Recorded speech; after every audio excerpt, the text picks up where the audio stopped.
அன்பார்ந்த நிகழ்ச்சியுடைய தலைவர்,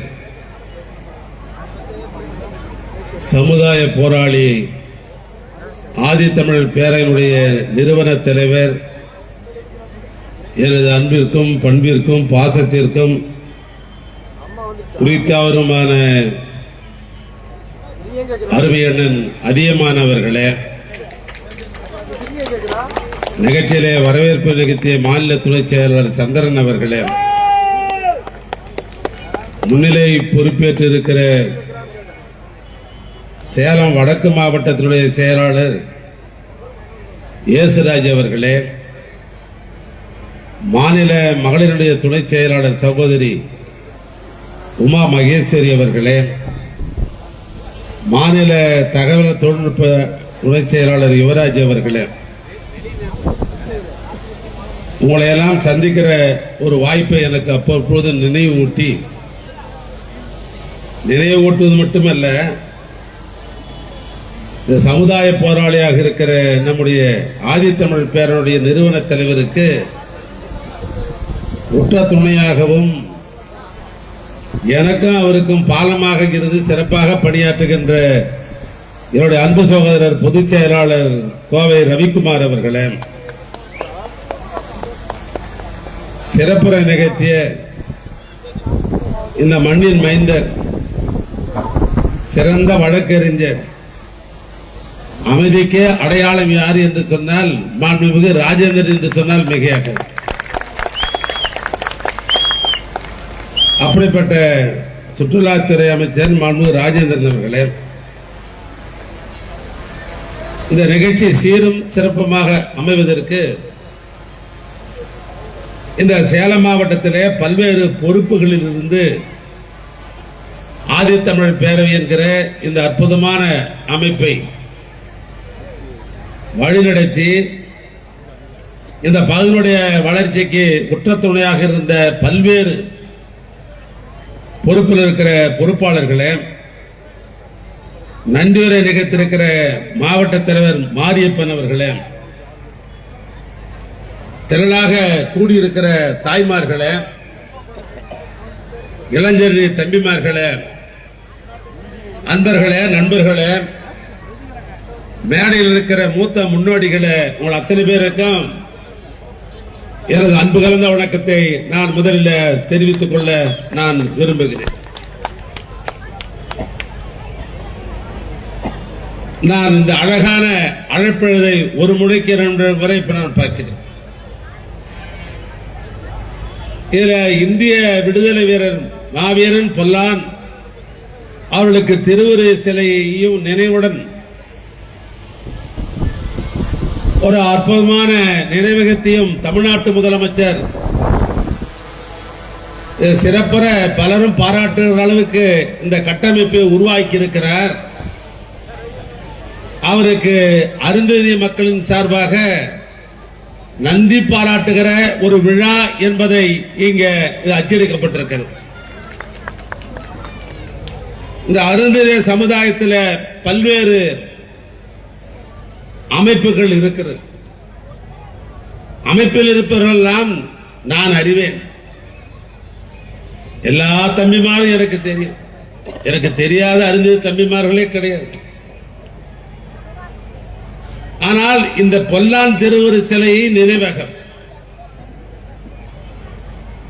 நீண்ட நெடு நாட்களாக பல்வேறு அமைப்புகள் இருக்கிறது. அமைப்பு இல்லாத அருந்ததி மக்கள் இருக்கிறார்கள். பல எழுத்தாளர்கள் இருக்கிறார்கள், கட்டுரையாளர் இருக்கிறார்கள், விளக்குரை ஆற்றுகின்ற பல நண்பர்கள் இருக்கிறார்கள். இதுக்கு மேற்கு மண்டலத்தில் சுதந்திர போராட்டத்தில் தமிழ்நாட்டில் பல பேர் ஈடுபட்டிருக்கிறார்கள். வேலுநாச்சியாரிலிருந்து மானங்காத்த மருது சோகர்கள் வரை, வீரபாண்டிய கட்டபொம்மன், இப்படி பல பேர் தமிழ்நாட்டில் சுதந்திரத்திற்கு வேட்கைக்காக போராடியவர்கள், உயிர் நீத்தவர். அந்த வகையில் தான் மேற்கு மண்டலத்தில்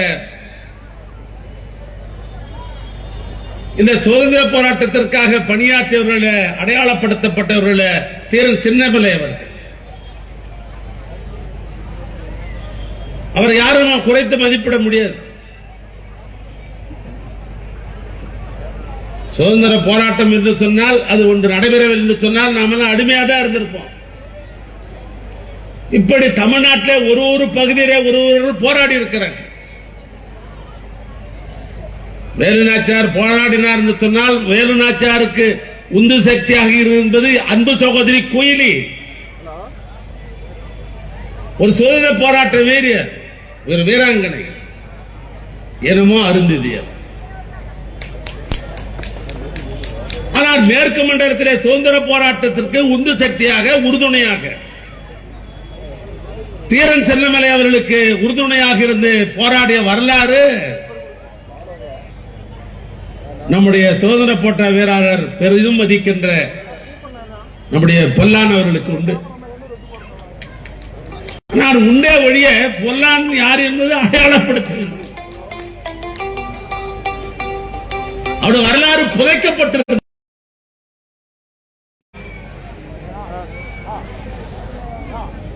எனக்கும் நம்முடைய சமுதாய போராளி அண்ணன் அதிகமா எனக்கு என்ன உறவுன்னு பல பேருக்கு தெரியல. என்னை முதலாக 15 ஆண்டு காலத்திற்கு முன்னால் முதலமைச்சர் சென்னையில் என்னை சந்தித்தார். 15 ஆண்டு காலத்திற்கு முன்னால். அப்பொழுது எனக்கும் அவருக்கு அண்ணன் தம்பி உறவு. ஒரு நாள் திடீரென்று என்னை சந்தித்து கேட்டார், நான் கண்டிருக்கிற இந்த அமைப்புக்கு 25 ஆண்டு காலம் நிறைவடைந்து விட்டது, வெள்ளி விழா கொண்டாடணும். ரவிக்கு தெரியுதெல்லாம், வெள்ளி விழா கொண்டாடணும். ஆதித்தமிழ் பேரவை ஆரம்பித்து 25 ஆண்டு காலம் ஆகிவிட்டது, வெள்ளி விழா கொண்டாட வேண்டும். எப்படியாவது எதிர்க்கட்சி தலைவராக இருக்கிற அண்ணன் மு.க. ஸ்டாலின் அழைக்க வேண்டும். அதுக்கு நீங்கள் தான் எனக்கு உறுதுணையாக இருந்து பெற்றுத்தர வேண்டும் என்று நான் கேட்டேன். என்னால் நாங்க மாநாடுனா எங்களுடைய எண்ணங்களே பெருசா தான் இருக்கும். ஏன்னா எங்களுடைய இயக்கம் பேசியே வளர்ந்த இயக்கம். குடும்பமாக ஒன்றாக சேர்ந்து இயக்கம் தான் திமுக. சில ஏழப்பணக்காரெல்லாம் கிடையாது, ஜாதியெல்லாம் கிடையாது. எம்மதமும் சம்மதமே, எல்லா ஜாதியும் ஒரே ஜாதி என்பதுதான் திராவிட முன்னேற்ற கழகத்தினுடைய கொள்கை. குடும்பமாக நாங்கள் இயக்கம் வளர்றதுக்கு காரணம் ஒரே உணர்வு. எங்களுக்கு 25வது வெள்ளி விழா மாநாடு போடணும். நான் கேட்டேன், எங்க போட போறீங்க மாநாடு? சொன்னார், நான் கோயம்புத்தூர்ல போடலான் இருக்கிறேன். கோயம்புத்தூர்ல மாநாடு போடுற அளவுக்கு எங்க டவுன்ல இடமே கிடையாது. உடனே சொன்னார், ஒரு தெரு பேரை சொன்னார். எங்க தெரு பேர்ல போட்டாக்க அது கூட்டணு தான் அங்க பேரு, அது எப்படிங்க மாநாடுன்னு சொல்றீங்க? நான் எதிர்வாதம் அவர்கிட்ட. கரெக்டா நான் சொன்னது? நான் எதிர்வாதம் வைக்கிறேன். மாநாடு என்று சொன்னால் ஒரு குறைஞ்சபட்சம் நீங்க வெள்ளி விழான்னு சொல்றீங்க, 25 ஆண்டுன்றீங்க, ஒரு 25,000 பேர் சேர்ந்தாலும் அதுக்கு பேரு மாநாடு. எங்கேயோ ஒரு கோயம்புத்தூர் ஒரு சாலையை சொல்லி மாநாடு நடத்த போற வெள்ளி விழா மாநாடு என்று சொன்னால் அது எப்படி மாநாடாக முடியும்? அதுக்கு எப்படி எதிர்கட்சி தலைவர் நான் எப்படி அழைக்க முடியும் என்று எதிர்வாதம் வைத்தேன் அவரிடத்தில். அப்ப என்ன பண்ணலாம்? மாநாடுன்னா 25,000 பேரை கூடினாதான் மாநாடு அப்படின்னு. அவர் உடனே சொன்னார், நீங்கள் தேதியை பெற்றுத்தாருங்கள், அதற்கு வேண்டிய முயற்சியை நான் செய்கிறேன். நான் உடனே எதிர்கட்சியாக இருந்த அருமையண்ணன் இன்றைய முதலமைச்சர் மு.க. ஸ்டாலின் இடத்துல நம்முடைய அதிகமானவர்கள் இப்படி 25வது வெள்ளி விழா மாநாடு நடத்துகிறேன் என்று கேட்டிருக்கிறார் அப்படின்னு சொன்னார். அவர் என்ன சொன்னார் தெரியுமா? நான் எதிர்வாதம் வைத்தேன். அப்படி சொல்லல, 25வது வெள்ளி விழாவா அதிகமா நடத்தாரா? அற்புதமான மனிதர், அன்பானவர், கட்டாயம் அதிலே கலந்து கொள்ள வேண்டும் என்று அவர் என்னிடத்தில் சொன்னார். அந்த செய்தி நான் இவர்கிட்ட சொல்லல, அதையும் மறைத்துக் கொண்டேன். எப்படியாவது பெரிய கூட்டத்தை ஒரு வாராக அவருடைய தேதிகள்லாம் ஒப்புதல்லாம் பெற்று எங்க மாநாடு போட போறீங்கன்னு கேட்டேன். ஏன்னா இந்த ஊர்ல சொன்னாதான் அது பொருத்தமா இருக்கு. எங்க போட போறீங்கன்னு கேட்டேன். உடனே சொன்னார், இந்த மேற்கு மண்டலம் என்று கணக்கிடுவது கிருஷ்ணகிரியிலிருந்து ஆரம்பித்து ஒட்டச்சத்திரவேணி என்பதுதான் இந்த மேற்கு மண்டலம். இந்த மேற்கு மண்டலத்தில் அருந்ததி மக்கள் நிரம்ப இருக்கிற பகுதி இந்த பகுதி. இதற்கு மையப்பகுதி என்று சொன்னால் இந்த சேலம் மாவட்டத்தை சேர்ந்த சங்ககிரி தான் மையப்பகுதி. வீரத்துக்கு பெயர் போற மண் அந்த மண்ணு தான். அங்கு மாநாடு நடத்தலாம் என்று அவர் சொன்ன உடனே தமிழ்நாட்டு முதலமைச்சரிடத்தில் சொன்னேன். சங்ககிரியில் இந்த மாநாடு நடத்துவதாக அவர் ஒப்புதல் அளித்திருக்கிறார்கள். எனவே அந்த மாநாட்டை அங்கு நடத்துகிறாராம், நாம் போய் கலந்து கொள்ளலாம் என்று சொன்ன உடனேயே நான் கேட்டது அவர்கிட்ட 25 லட்சம் பேர், 25,000 பேர் தான் நான் கேட்டேன். ஆனா அந்த மாநாடு சங்ககிரியிலே 1 லட்சத்தையும் வெஞ்சுகிற அளவுக்கு சிறப்பான ஒரு மாநாடு அவருடைய தலைமையிலே அந்த வெள்ளி விழா மாநாட்டை சிறப்பாக நடத்தினார்கள். இந்த மாநாட்டை நடத்தியது மட்டுமல்ல, மேடைக்கு நானும் கொங்கு கட்சியை நடத்தி கொண்டிருக்கிற என்னுடைய அருமை நண்பர் சட்டமன்ற உறுப்பினர் ஈஸ்வரன் அவர்களும் முத்துசாமி அவர்களும் இந்த பகுதியில் சேர்ந்த நம்முடைய அருமை இளவல் ராஜேந்திரன் அவர்களும் சிவலிங்கம் அவர்களும் மறந்துட முடியாது. சிவலிங்கத்தை அவர்களெல்லாம் மேடையில் மேடை இப்படி பார்க்கிறேன். அங்க ஒரு பெரிய திருவுருவ படம், ஒரு பெரிய படம். நான் அப்பதான் ரவிக்குமார் கேட்டேன், இது யாருப்பா ஒரு படம் வைத்திருக்கிறீங்க? இல்ல இல்ல முதலமைச்சரா வர இருக்கிற எதிர்கட்சி தலைவர் அண்ணன் மு.க. ஸ்டாலின் திருக்கரத்தால் தான் அந்த படத்திறப்பு விழா என்று ரவிக்குமார் இடத்திலே சொல்லுகிறார். நான் அப்பதான் கேட்கிறேன், யாரப்பா படம்? அவர்தான் தீரன் சென்னமலைக்கு உற்றத்துணையாக இருந்து சுதந்திர போராட்டத்தை வெற்றி கண்ட நம்முடைய பொல்லான் அவர்கள் என்று அப்போதுதான் சொல்றார். எனக்கு பொல்லான் அப்பதான் தெரியும், படத்தை பார்த்தான் தெரியும். ரவி பக்கத்தில் சொன்ன அந்த படத்தை அறிவிக்கிற பொழுது நம்முடைய அதிகமானவர்கள் இப்படித்தான் அறிவித்தார்கள். சுதந்திர போராட்டத்திலே தன்னை இன்னுயிரியத்த நம்முடைய பொல்லானவர்கள் அவருடைய தியாகத்தை மறைத்து விட்டார்கள். மறைத்துவிட்ட பொல்லான் நாட்டுக்கு தெரிந்தாக வேண்டும், அவருக்கு உரிய மரியாதை தந்தாக வேண்டும். எனவே அந்த பொல்லான் திருவுருவப்படத்தை எதிர்க்கட்சி தலைவர் மாண்புமிகு அண்ணன் மு.க. ஸ்டாலின் திறந்து வைப்பார் என்று அவர் அறிவிப்பு செய்த உடனேயே இந்த மேடையில சங்ககிரியில் நடைபெற்ற மாநாட்டில் இந்த பொல்லான் படம் திறக்க வைக்கப்பட்டது. அப்பொழுதுதான் முதலமைச்சராய் இன்றைக்கு வந்திருக்கிற அண்ணன் சொன்னார், நான் எதிர்க்கட்சி தலைவர் என விரைவிலேயே தேர்தல் வர இருக்கிறது, அந்த தேர்தலில் ஆட்சி அதிகாரம் என் கைக்கு வருகிறது என்று சொன்னால் மறைக்கப்பட்ட பொல்லானுடைய திருவுருவ சிலுவை மணிமண்டபத்தோடு நான் கட்டி முடிப்பேன் என்று அறிவித்த மாநாடு என்று சொன்னால் இந்த ஆதி தமிழர் பேரவை 25வது வெள்ளி விழா மாநாட்டில் தான் அந்த அறிவிப்பு நடைபெற்றது. ஆனால் ஆட்சிக்கு வந்த உடனே அப்படியே நினைவு வைத்துக் கொண்டு என்னமே தெரியல, இடம் ஒரு பொருத்தம் சொல்லுவாங்க, பொருத்தம் அப்படின்னு சொல்லுவாங்க. என்ன பொருத்தம்னா அந்த மேடைக்கு அவர் அழைத்துக் கொண்டு போனது நான், என்னுடைய அன்பு கட்டளை ஏற்று அழைத்துக் கொண்டு போனது நான். அன்றைக்கு ஒன்னும் ஆட்சி அதிகாரம் எங்களிடத்திலே இல்லை. அவர் எதிர்கட்சி தலைவர், நான் சட்டமன்ற உறுப்பினர். ஆட்சி அதிகாரம் வருகிறது, ஆனால் சிலை அமைப்பது, மணிமண்டபம் கட்டுவது, அரசு கட்டடம் கட்டுவது பொதுப்பணித்துறை. ஆனால் அடியனுக்கு அந்த பொதுப்பணித்துறையை தந்து அவர் என்ன சொன்னாரோ அதை நிறைவேற்றுகின்ற வாய்ப்பை எனக்கு தந்ததுதான் எனக்கு இருக்கிற பெருமை. ஆக அங்கே பொல்லான் சிலை வருவதற்கும் மணிமண்டபம் வருவதற்கும் வித்திட்டது ஆதித்தமிழ் பேரவையினுடைய 25வது வெள்ளி விழா. அதுக்கு வித்திட்டவர் நம்முடைய அதியமான் சொன்னால் மிக ஆனா அப்படிப்பட்ட அவருக்கு இந்த சிலை அமைப்பதில் அப்பப்பொழுது எங்களுக்கு நினைவு விட்டு இந்த சிலை அமைப்பதில் பெரும்பங்கு அவருக்கு உண்டு என்கிற காரணத்தினால் அவர் முதலமைச்சரை பாராட்டு விழா என்று சொல்லுகிறார். நான் அரசின் சார்பாக சொல்லுகிறேன், அரசின் சார்பாக என்னுடைய முதலமைச்சர் அமைத்தாலும் கூட திருவிளக்காக இருந்தாலும் எரிகிற விளக்கு தூண்டுகோல் தேவை. அந்த தூண்டா விளக்காக இருந்தவர் நம்முடைய அதியமான் என்று சொன்னால் அது மிகையாட்டாது.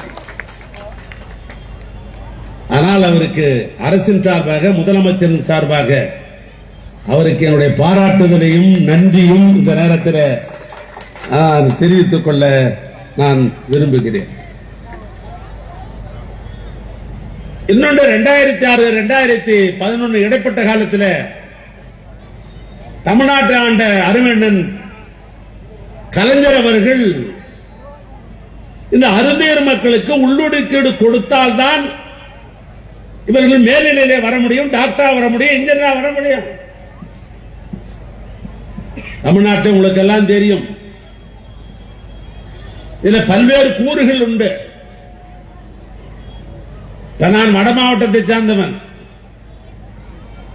எனக்கு ஓட்டு போடுவர்கள், என்னை ஆதரிப்பவர்கள், நான் வெற்றி பெற வேண்டும் என்று நினைப்பவர்கள் ஆதி திராவிட இனத்தை சென்ற பிஆர் என்று சொல்லப்படுவார்கள். அடியன் ராஜேந்திர வெற்றி பெற வேண்டும், இருக்கிற திமுக சட்டமன்ற உறுப்பினர்கள் வெற்றி பெறுகிறார்கள், அவருக்கு குற்றத்துணையாக இருப்பது அருந்ததிய மக்கள்.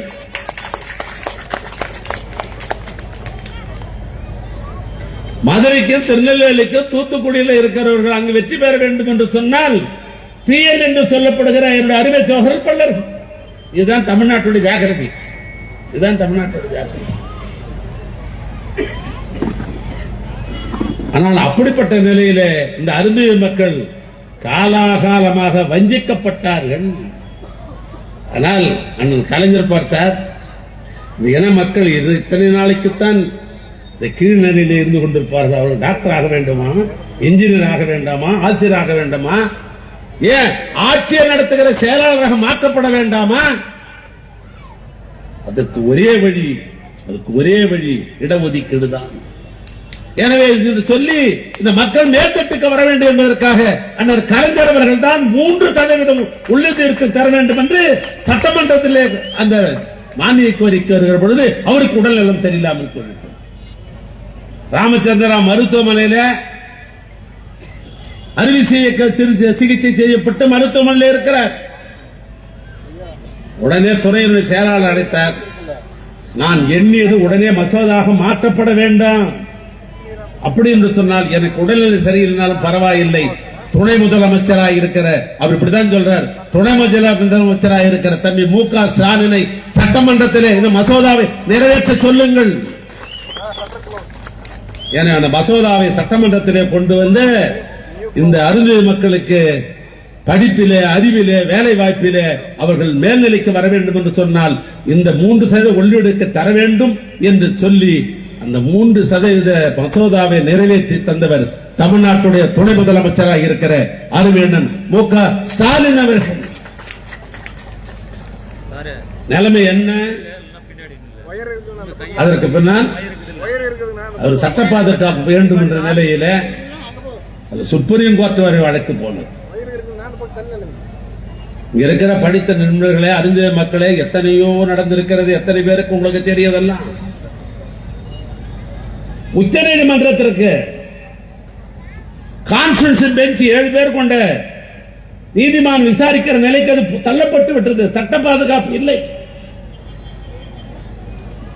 அப்படிப்பட்ட நிலையில் தான் ஒரு நாள் காலை 9 மணிக்கு நம்முடைய அதியமான் அவர்கள் என்னுடைய ஆழ்வார்பேட்டை இல்லத்திலே என்னை சந்தித்து கான்ஸ்டிடியூஷன் பெஞ்சிலே இன்றைக்கு இருக்கிறது சந்திரசூட் அவர்கள் தலைமையில் அந்த பெஞ்ச் நடைபெறுகிறது, அதற்கு உரிய வழக்கறிஞர் வைத்தால் தான் நாம் வெற்றி பெற முடியும். ஆனால் முதலமைச்சரை என்னை சந்திப்பதற்கு ஏற்பாடு செய்யுங்கள் என்று சொன்ன உடனேயே 2 தினங்களிலே முதலமைச்சரை சந்திக்கிற ஏற்பாடு நான் செய்து கொடுத்து இவர் முதலமைச்சரை சந்தித்து அதுக்கு சட்ட பாதுகாப்பு தேவை, எனவே சுப்ரீம் கோர்ட்டில் திறமையான சீனியர் கவுன்சிலை வைத்து வழக்கை வாதாடி அந்த 3% உறுதி பெற்று தாருங்கள் என்று சொன்னவர் தான் இங்க வந்திருக்கிற, இங்க இருக்கிற உங்க தலைமை பொறுப்பேற்றிருக்கிற அதியமானவர்கள். அதற்கு பின்னால் முதலமைச்சர் அவர்கள் டெல்லியில இருக்கிற உச்சநீதிமன்றத்தினுடைய சீனியர் கவுன்சில் மூத்த வழக்கறிஞர்களை அரசின் சார்பாக நியமிக்கப்பட்டு இன்றைக்கு அதற்கு சட்ட பாதுகாப்பு கிடைத்தது என்று சொன்னால் தமிழ்நாட்டு முதலமைச்சருடைய பெரும் முயற்சி என்று சொன்னால் அதற்கு தூண்டுகோலாக இருந்தவர் நம்முடைய அதிகமானவர் வழக்கறிஞர் ராஜேந்திரன் பார்க்கிறார். இதெல்லாம் எப்படியா சாத்தியக்கூறு? இந்த ஆள் திருவண்ணாமலைக்காரன்,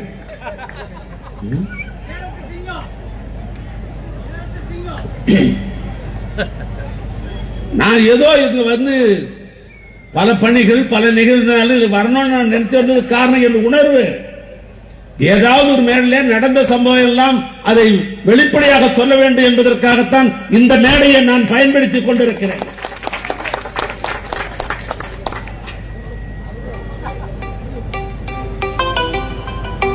ஆக இன்றைக்கு 5 பேர் 6 பேர் 10 பேர் டாக்டர் தான் ஆண்டுக்கு ஒரு முறை என்ற நிலை மாற்றப்பட்டு இன்றைக்கு 100 பேர் 120 பேர் டாக்டர் ஆகிறார்கள், என்ஜினியர் ஆகிறார்கள், பேராசிரியர் ஆகிறார் என்று சொன்னால் அதற்கு வித்திட்டது திராவிட முன்னேற்ற கழகம், அண்ணன் கலைஞர், அண்ணன் மு க ஸ்டாலின். யாரும் மறுத்திட முடியாது. தமிழ்நாட்டில் எங்க வேணாலும் நான் பறைசாற்ற தயாராக இருக்கிறேன். தேதி வாரி என்ன நடந்தது எனக்கு தெரியும். ஏன் எங்களுக்கு இந்த உணர்வு வருகிறது? தமிழ்நாட்டை எத்தனையோ முதலமைச்சர் ஆண்டு இருக்கிறார்கள். சுதந்திரத்துக்கு பின்னால் ஓமந்தூர் ராமசாமி ரெட்டியார், பிரகாச ராஜா, பெரியவர் பக்தவச்சலம், ஏழை பங்காளர் பெருந்தலைவர் காமராஜர், மக்கள் தலைவர் எம்ஜிஆர், அம்மையார், இபிஎஸ், ஓபிஎஸ். ஆனால் இத்தனை முதலமைச்சரும் எல்லாம் சமம், எல்லாம் ஒரு இடத்துல இருக்கணும் அப்படின்னு சொல்லி பகுத்தறிவு பகலவன் தந்தை பெரியார் பேரில் சமத்துவபுரம் கட்ட வேண்டும் என்று ஒரு நினைத்தார் என்று சொன்னால் அண்ணன் கலைஞர் மட்டும்தான். யார் இல்லை எங்களுக்கு, எங்க இயக்கத்திற்கோ எங்க தலைவர்களுக்கோ எங்களுக்கோ இது மேல் ஜாதி, இது கீழ் ஜாதி, திரண்ட ஜாதி எங்களுக்கு இல்லை. நாங்க ஒண்ணுதான் நினைப்போம். தான் எங்களுடைய உணர்வு. எங்களை மாற்றிக்கொள்ள முடியாது. அப்படி கொள்கையா நாங்கள் வளர்ந்துட்டோம். பெரியாருக்கு பின்னால் பகுத்தறிவு பேரறிஞர் அண்ணாவுக்கு பின்னால் கலைஞருக்கு பின்னால் இன்னைக்கு தமிழ்நாட்டு முதலமைச்சர் என்ன கேஸ் சொல்றார்? திராவிட மாடல் ஆட்சி என்று சொன்னா அதுக்கு என்ன பொருள் சொல்றார்? திராவிட மாடல் ஆட்சிக்கு பொருள் வேறொன்றுமல்ல, பெரியார் எண்ணியதை, அண்ணா எழுதியதை, கலைஞர் விட்டு சென்றதை ஒட்டுமொத்தமாக அதை கூட்டி அதை மக்களுக்கு தருவதுதான் என்னுடைய கடமை. அதுக்கு பேர் தான் திராவிட மாடல் ஆட்சி அப்படின்னு தானே சொல்ற.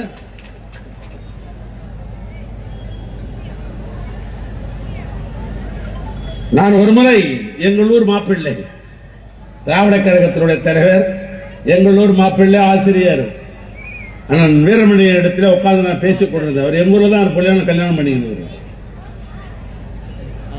இயற்கையாக நான் பேசிக் கொண்டிருந்தேன் நம்முடைய அதிகமானவரை பத்தி. ஏன்னா அவருக்கு அந்த செய்தியை நான் சொல்லல, பேசிக் கொண்டே இருந்தோம்.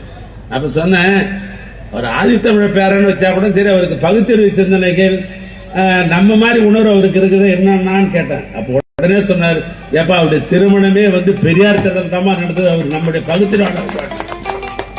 அது சொன்ன உடனே இன்னும் கொஞ்சம் எனக்கு அதிகமான பாசம் அவர் பேர்ல வந்துருச்சு. ஏன்னா நான் ஒரு பகுத்தறிவாளர், ஆனால் அவர் மாதிரி என்ன அறியாத ஒரு அளப்பரியா அவர் மீது ஒரு பாசம், ஒரு மரியாதை.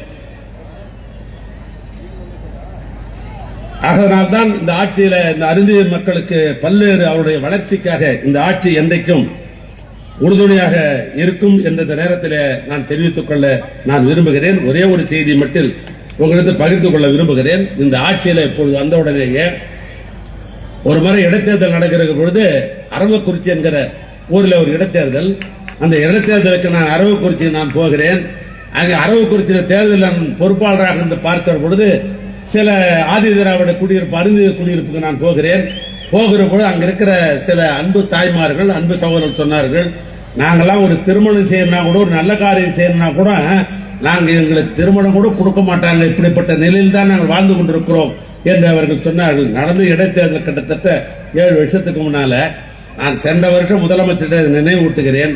அவளுக்கு ஒரு திருமண காரியம் செய்வதற்கு கூட ஒரு திருமண கூட்டம் கிடைக்கல என்கிற ஒரு வருத்தம் அவளுக்கு இருக்கிறது என்று சொன்ன உடனேயே முதலமைச்சர் அவர்கள் ஒரு வரியிலே கையெழுத்து போட்டு இந்த மேற்கு மண்டலத்திலே 90 திருமண கூடங்களை கட்ட வேண்டும் என்று யார்கிட்ட அந்த அதிகாரத்தை கொடுத்திருக்கிறாங்கன்னா இந்த அருந்ததி சமுதாயத்திலே பிறந்து வளர்ந்த டாக்டராக இருக்கிற என் தம்பி மதிவேந்தனுக்கு அந்த அதிகாரத்தை கொடுக்கப்பட்டிருக்கிறது.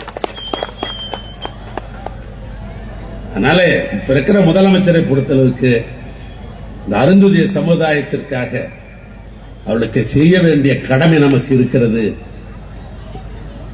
நாடு சுதந்திரம் அடைந்து அவர்கள் புறக்கணிக்கப்பட்டவராக இருந்து விட்டார்கள். எனவே அவர்களை முன்னிலை கொண்டு வருவதற்கு ஆட்சியின் சார்பாக என்னென்ன திட்டங்கள் எல்லாம் செய்ய முடியுமோ அத்தனை திட்டங்களும் செய்வது என்ற முடிவோடு இருக்கிறார் தமிழ்நாட்டு முதலமைச்சர். ஆனால் அப்படிப்பட்ட முதலமைச்சர் ஆட்சியில் தொடர்ந்தால்தான் நமக்கும் ஒரு பாதுகாப்பு. எனவே அந்த பணியில இந்த ஆதித்தமிழ் பேரவை அதில் ஈடுபட வேண்டும் என்று கேட்டு உரையை நான் நிறைவு செய்கிறேன். நன்றி, வணக்கம்.